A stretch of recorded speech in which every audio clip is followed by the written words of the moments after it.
Paano po pag yung bahay na sinalo ko sa Pag-ibig Loan sa unang buyer, may deed of sale kami, tas ako nagtutuloy ng hulog sa Pag-ibig?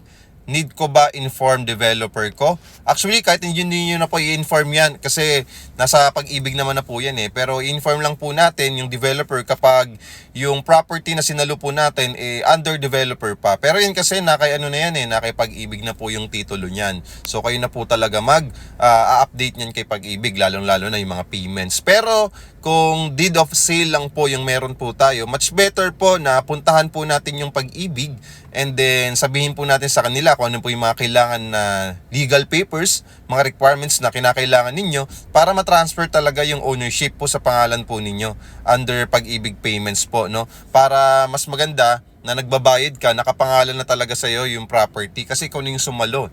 Okay? Meron process po yan kay Pag-ibig. Much better po, puntahan nyo po yung Pag-ibig branch kasama po yung first owner po ng property na sinalo po ninyo. Okay? Kung interested din po kayo sa 10,000 to 25,000 cash out only promo natin na ready for occupancy na 2-bedroom unit dito sa Ortigas, Pasig, just follow me and message me, Ma'am Marian, ha? Thank you and paki-heart na po yung video.